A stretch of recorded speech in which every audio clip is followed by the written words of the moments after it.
पास है एथर और मैंने एथर ही क्यों लिया आज पूरा प्रॉपर डिटेल में मैं आपको बताऊंगा। सबसे पहले उसमें मैं रिव्यू दूंगा आपको लेनी चाहिए या नहीं, इसमें क्या मिला, क्या है चार्जिंग टाइम वगैरह वगैरह सब।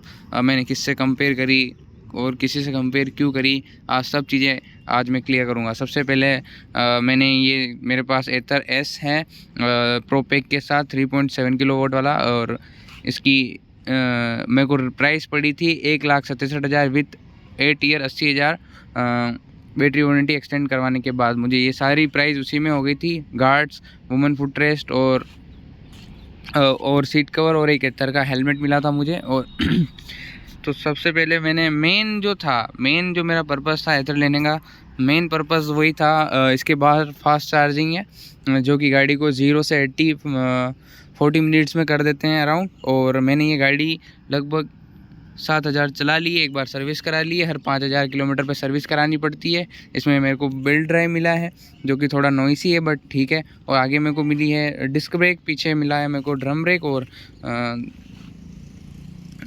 और दोनों 12-12 इंच के एलॉय व्हील है।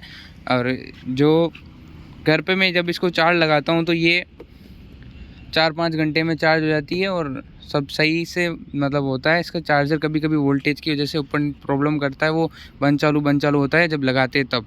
और फीचर्स की बात करें तो प्रो पैक में मुझे 125 किलोमीटर की रेंज मिलती है प्रो पैक की वजह से। और भी सारे कुछ छोटे मोटे फीचर्स है, जैसे इसमें लोकेशन सेंड कर सकते हैं, वो प्रो पैक के साथ आएगा। और नेक्स्ट इसके बूट स्पेस में आपको दिखा दूँ। ये मेरे को 54 लीटर का इसका बूट स्पेस मिला है। ये मेरा बड़ा हेलमेट है यहाँ, और यहाँ इसके यहाँ ना तो लाइट मिलती है और ना ही ये यूएसबी पोर्ट। और पीछे यहाँ एक वाइट लाइट और है। और मैं दिखाऊं तो यहाँ मड गार्ड्स थोड़े सही होने चाहिए और आगे का सस्पेंशन थोड़ा सही होना चाहिए। अब मैंने ली इसीलिए क्योंकि मेन तो मैं इसको गांव में चलाता हूँ, और जो गांव में जो है खड्डे ज़्यादा होते हैं, बिल्ड क्वालिटी की वजह से मैंने इसको ली है। तो काफ़ी अच्छी बिल्ड क्वालिटी है, अभी तक तो कोई प्रॉब्लम मेरे को समस्या नहीं है इसमें। 7,000 किलोमीटर तक मैंने सर्विस करा ली है और पूरी गाड़ी वो लोग के। और मेन तो इसके ट्रस्ट लेवल काफ़ी अच्छा है। एथर सबसे पहले मतलब कि 2013-14 से ही गाड़ियाँ बेच रही है, तो इसके पुराने कस्टमर है। हालांकि महंगी पड़ती है गाड़ी, महंगी पड़ती है, बट आपको और कोई उसमें पछतावा नहीं होता कि अरे यार पैसे बिगाड़े हैं, ये हो गया। तो ये उस चीज़ के लिए बेस्ट है। और नेक्स्ट जो कंपेयर करी थी मैंने विडा V2 प्रो से और iQube से, ओला से, तो मेरे को ओला तो वैसे भी नहीं लेनी थी, ओला की सर्विस वैसे ही बेकार है। और रही बात TVS की, तो TVS मैंने इसलिए नहीं ली क्योंकि उसमें यहाँ मेरे को हब मोटर मिल रही थी और हब मोटर मुझे नहीं चाहिए थी। उसकी एक सबसे बड़ी दिक्कत हब मोटर अगर हवा कम है, 3 बंदे बैठे हुए या भारी वजन है और खड्डे में कहीं लगा, वो कम हवा की वजह से उसमें डेंट पड़ गया सपोज़ रिंग के अंदर, तो वो 3-4 हज़ार का वो सीधा खर्चा आने वाला है। और ऐसा गाँव में होना तो संभावित है कि वो पॉसिबल है, होना ही होना है। तो नेक्स्ट इसी वजह से मैंने वो नहीं ली। और कुछ चार्जेस इशू थे, जैसे फास्ट चार्जिंग नहीं मिलते और मेरा तो आना जाना रहता है। मैं इसको एक दिन में 185 किलोमीटर तक भी चला लेता हूँ, एक इससे भी ज़्यादा चलाई हुई है मैंने।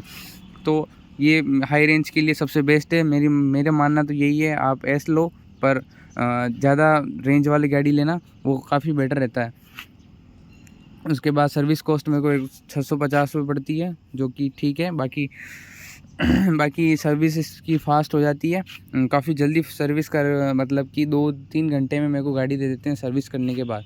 और नेक्स्ट जो है iQube और TVS में ऑलरेडी जो है इनके कस्टमर्स काफ़ी बढ़ चुके हैं। हीरो विडा के हैं जो कस्टमर्स काफ़ी अच्छे थे, जो कि मेरे को इसमें टाइम लगाते माना कि उनकी प्राइस कम है, पर उनमें मेरे को बैटरी वारंटी कम मिल रही थी 3-3 साल की। और मेरे को इसमें जाते ही 5,000 की मिली, फिर मैंने 3 साल की एक्सटेंड कराई थी 5,000 रुपये एक्स्ट्रा देके।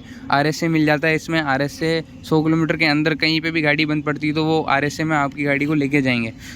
अगर बेल्ट की बात करूँ तो बेल्ट आपको 20,000 की गारंटी मिलती है। बेल्ट पर अगर टूट जाए उससे पहले तो कंपनी फ्री में चेंज करके देगी। और अगर आप वेट कर सको तो एथर का EL01 आएगा, पर उसमें वो 29 अगस्त को लॉन्च होगा, अभी उसमें काफ़ी ज़्यादा टाइम है।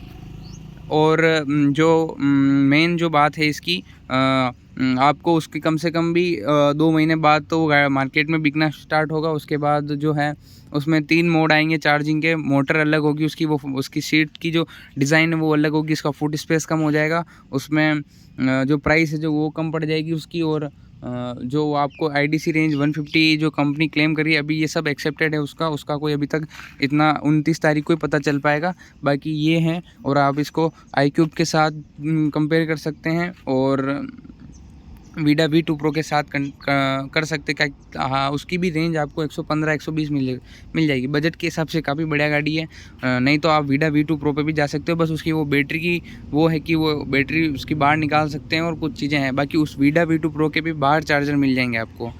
ब्रांड और ट्रस्ट के साथ जाना है तो ये दोनों गाड़ियाँ हैं, आपको काफ़ी सही रहेगा। अगर आप ज़्यादा रेंज वाली लोगे, आप मेरी बात को अगर आप मानोगे तो आपको कहीं ना कहीं लगेगा कि हाँ मैंने सही किया है ज़्यादा रेंज लेके। तो यही मेरा रिव्यू था। बाकी आपका कोई भी अगर क्वेश्चन हो तो आप पूछ सकते हो। उसके अलावा मैं थोड़ी EL01 के बारे में भी जानकारी दे दूँ, जो कि एथर की है। उसकी जो मैक्स स्पीड रहने वाली है, एक्सेप्टेड रहने वाले सब अभी तक, क्योंकि अभी उसकी रियल जानकारी नहीं आई है बाहर। अभी उसके एक्सेप्टेड जो स्पीड रहेगी वो रहेगी 80 से 90 के बीच। IDC जो है 150 मैंने बताई थी पहले, और रियल अगर देखें तो 115-120 वो भी चल जाएगा। काफ़ी अच्छा फैमिली स्कूटर ही टाइप हो सकता है वो। उसकी डिज़ाइन सिमिलर सी है बट थोड़ा चेंज है वो। उसमें काफ़ी TFT मिलेगी उसकी भी डिस्प्ले भी काफ़ी अलग मिलेंगे, उसके फीचर्स अलग मिलेंगे, क्योंकि वो नया जनरेशन होने वाला है एथर का। तो उसमें बहुत सारी चीज़ें मिलने वाली है अलग अलग से। चार्जर में कुछ डिफरेंस मिलेगा उसका, और व्हील्स जो हैं एक्सेप्टेड हैं कि 14 इंच के मिले आगे और पीछे के। काफ़ी वो भी बढ़िया रहने वाला है, बट उसके लिए आपको कम से कम 4-5 महीने वेट करना पड़ेगा। उसके बाद आप रियल रिव्यू देखोगे कि क्या पॉजिटिव चीज़ें हैं उसकी, क्या नेगेटिव चीज़ें, उसके बाद आप खरीद पाओगे। और बाकी तो मैंने सारी चीज़ें क्लियर कर दी है। अगर आपको कोई और जानकारी चाहिए हो तो मेरे को कमेंट करके बताएं, नहीं तो प्लीज़ सब्सक्राइब कर दे, प्लीज़ लाइक कर दीजिए। Thank you.